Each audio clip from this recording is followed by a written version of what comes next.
guys, Sasabob here. My last two videos were both about influencers whose names started with the letter J, so I decided, screw it, let's make it a hat trick and talk about Joshua Block. Joshua Block, aka WorldOfTShirts, is the latest phenomenon to come out of TikTok. He's best known for being a part-time content creator and full-time alcoholic. I had way too much to drink tonight, so I ran out of the bar because I was feeling nauseous, and as I'm walking, I start puking on the sidewalk. Over the past year, Josh's TikTok account has really been picking up steam, and it's easy to see why. He has an absolutely insane work ethic. I mean, just look how many videos he posted in a 24-hour period. Monday.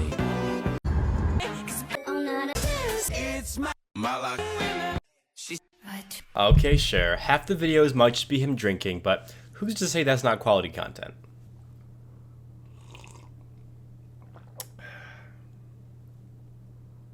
But let's stop beating around the bush here.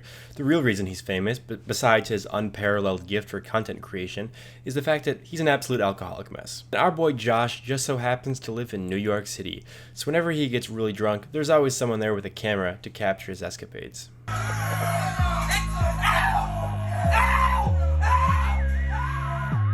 You know when you get blackout drunk and the only clues to what you did last night were some cryptic videos you took on your phone? Yeah, it's a lot like that for Josh, except it's on millions of people's For You pages. It's gotten so bad that there are actually pages just dedicated to cataloging his public freakouts. They're kinda hard to watch. I don't know if YouTube will let me show it, but in some of these he often gets so drunk that he throws up and pees himself. But you really just know In the Navy, you can sail the 7 seas in the Navy. Getting his sea legs. I'm not gonna lie, I just find these videos really hard to watch. I'd almost rather just lick the floor of a public subway than continue to watch these. Wait, Josh, I was just kidding. You don't have to actually. Nigga pull up, thinking G.I. Joe, man. 762 turning G.I. Saints. Why would he do that? It might surprise you, but what's going on with Josh isn't new by any means. In fact, Josh is just the latest incarnation of a long ongoing, kinda messed up internet trend. To fully understand what I mean, we're gonna have to do a little bit of an internet history lesson, so without further ado, take it away, green screen Sasabob. Hey, thanks regular Sasabob. So let's talk about what's really going on here. You see, Josh falls under the internet classification of what's known as a lolcow. Now, for my less terminally online friends out there, a lolcow is basically just somebody who is easily exploitable and prone to cringy / embarrassing behavior. So people on the internet are able to milk them for lols, so to speak. The perfect example of this is Chris Chan, who was the first lolcow. And thanks to the internet's intervention, he was tricked into doing blackface, catfished not once, not twice, but a whopping 13 times, and now currently believes that they are a goddess of another dimension. And that's just the tip of the iceberg. Seriously, if you want to go down an absolutely unhinged rabbit hole, watch the Geno Samuel documentary about him on YouTube. Unfortunately, like Josh, most lolcows fall under the autism spectrum, so more often than not, they don't realize that the people are laughing at them and not with them. As far as Josh is concerned, all of his 2 million TikTok followers are genuine fans who want to see him succeed. As you can see on this handy-dandy graph I made, lolcows will continue to get trolled online as their shenanigans gets funnier and funnier until it reaches an eventual climax. But after that, it just starts to get really sad really quick. With Josh, I reckon we're currently about somewhere over here, as it's still a little bit funny, but it's mostly just sad. Thanks for listening to my unhinged rant about internet culture. Let's go back to the regular setup. But none of this really explains how he became an alcoholic mess in the first place, so let's run over his backstory real quick. And you know what they say, a journey of 1,000 miles begins with a single beer, so let's get cracking. Josh first started uploading TikTok videos in 2019, and at first he just uploaded like random nonsense. That was until a video of him eating crickets randomly blew up. Yo, exotic food check.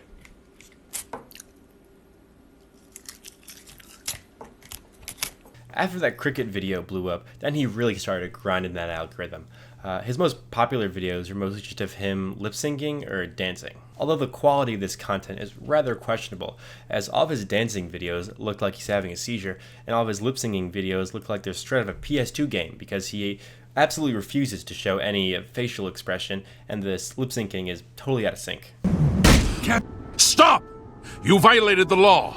Over time, though, he did build up a small community, mostly though built up of people who wanted to see him be cringy. But because he's an S-tier shitposter, posting upwards of 12 times a day, some of his videos eventually hit the algorithm just right and went viral. So these will change the color of your tongue permanently for weeks.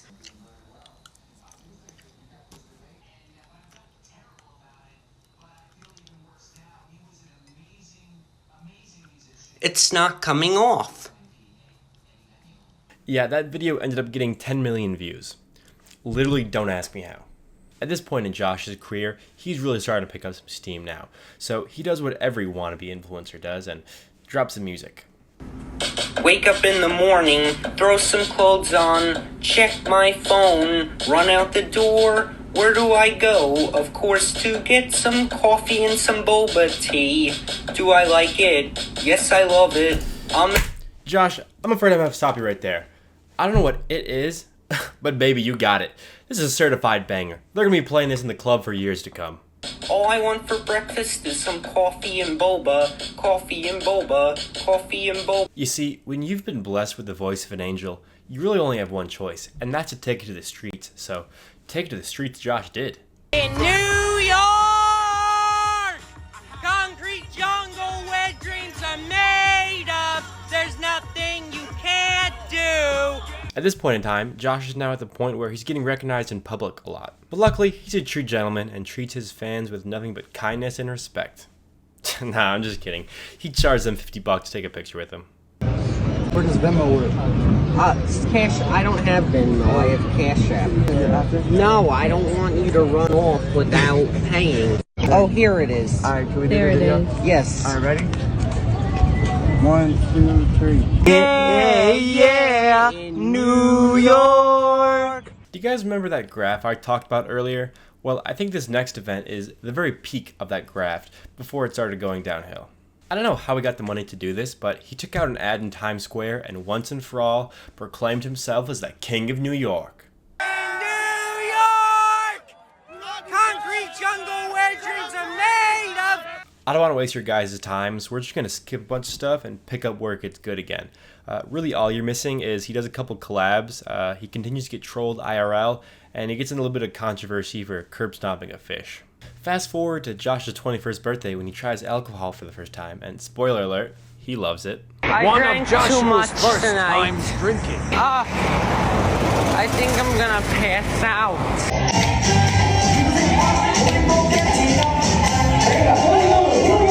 After his birthday, Josh starts drinking pretty heavily for a while, which isn't necessarily unheard of from a 21-year-old, but nevertheless, his fans are concerned. But concerned they should be, as now enters the villain of our story, Michael Quinn. There's no easy way to say this, but Michael Quinn slangs glizzies for a living. But not in like a he's a male prostitute kind of way, but rather in like a he owns a small chain of hot dog restaurants kind of way. At some point, Michael Quinn even became Josh's manager, but as far as I can tell, all this entails is following him around and pressuring him to drink more. He's pretty hated in the World of T-Shirts community, mostly because all he does is enable Josh's alcoholism and try to use him for clout. New York! How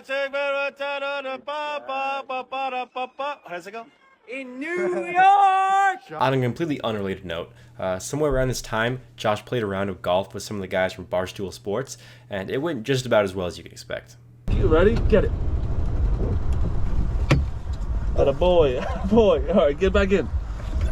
Ow! You all right? Oh my God! You all right? My f***ing head all right? hurts. A few moments later. Josh, get in. We'll get to it fast. Ow! Oh my God! Ow! Again? God damn it! You hit it again? I'll sue this place. Okay, I get that he has like developmental problems, but like, bro, what are you doing? Just like duck your head a little bit. Also around this time, you can see him starting to don his signature captain's hat.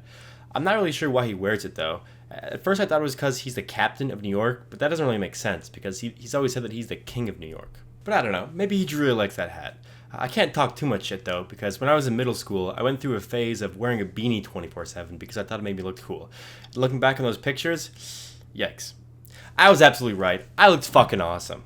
So Josh and Michael, having a combined IQ of 10,000, decided the best way to make money would be to start giving tours around New York.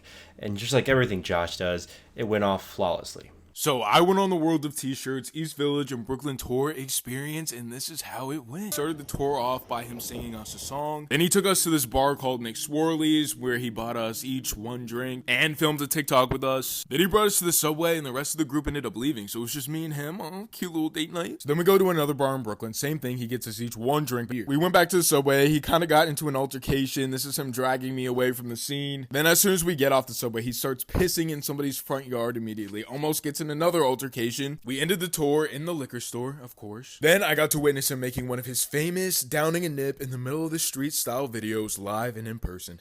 Dreams really do come true. Yeah, so it's basically just bar hopping with Josh. It's a lot less tour of New York and a lot more tour of chronic liver disease.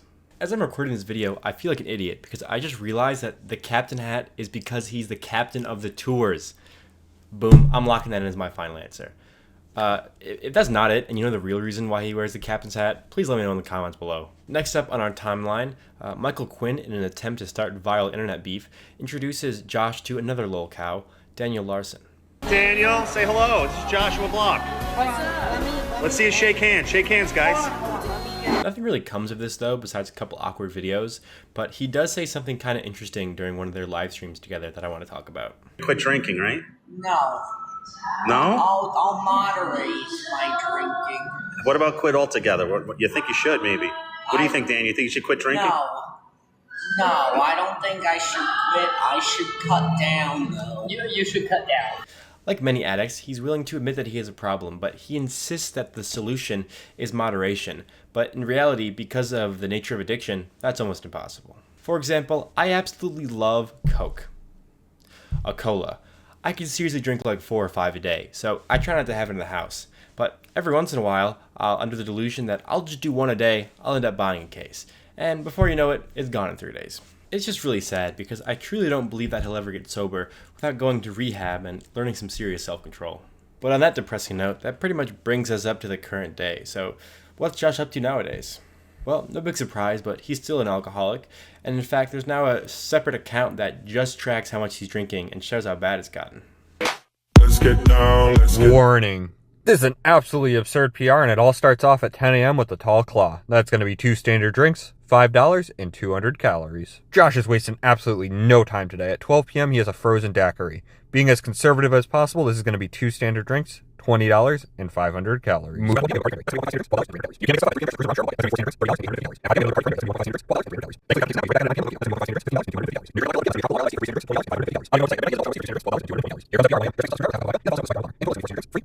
Looking at the absurd totals for the day, Josh had 21.5 standard drinks on camera, an average BAC of 0.32, a highest BAC of 0.46, 3,870 calories consumed, and $126 spent. Luckily though, all that drinking hasn't drowned his creative juices as he's released yet another banger that's sure to be an instant classic.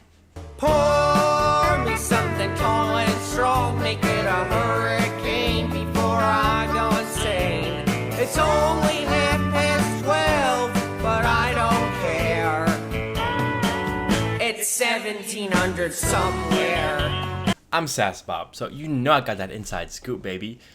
Don't ask me how I did it, but I was able to uncover some never-before-seen footage behind the creative writing process of this song. Workday passes like molasses in wintertime, but it's July, getting paid by the hour and older by the minute. My boss just pushed me. Unless you're under the age of 18, then you probably realize that this is just an old Jimmy Buffett song with one of the words changed. Now, it might not be his song, but you can't deny that it doesn't perfectly capture his vibe. You know, if that vibe is blatant alcoholism. Pour me something tall and strong, make it a hurricane before I go insane. But that music career ended up being the perfect segue into his next venture. Josh has such a diverse range of skills, so of course he picked the one occupation that's 99% personality and 1% pressing buttons. That's right, your boy's a DJ.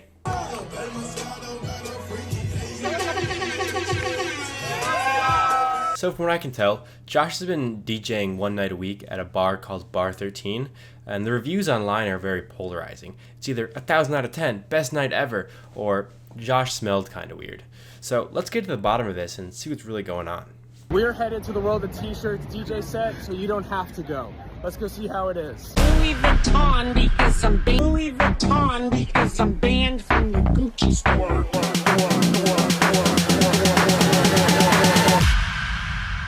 You have been permanently... I'm banned from the Gucci store. And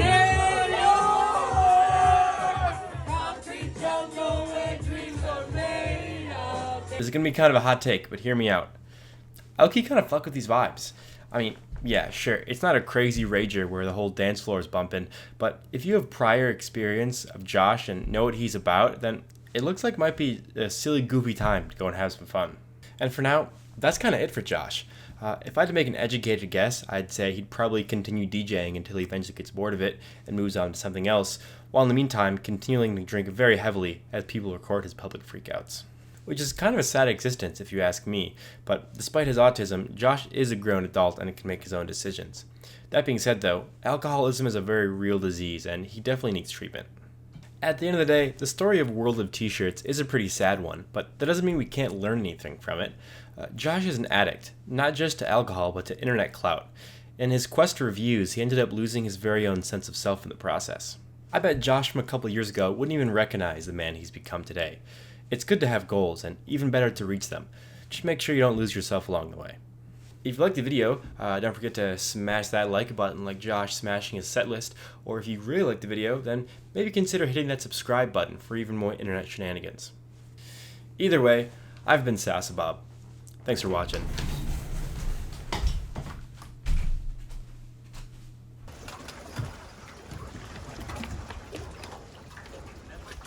pour me something tall and strong, make it a hurricane before I go insane. It's only 12, but I don't care. It's 1700 somewhere.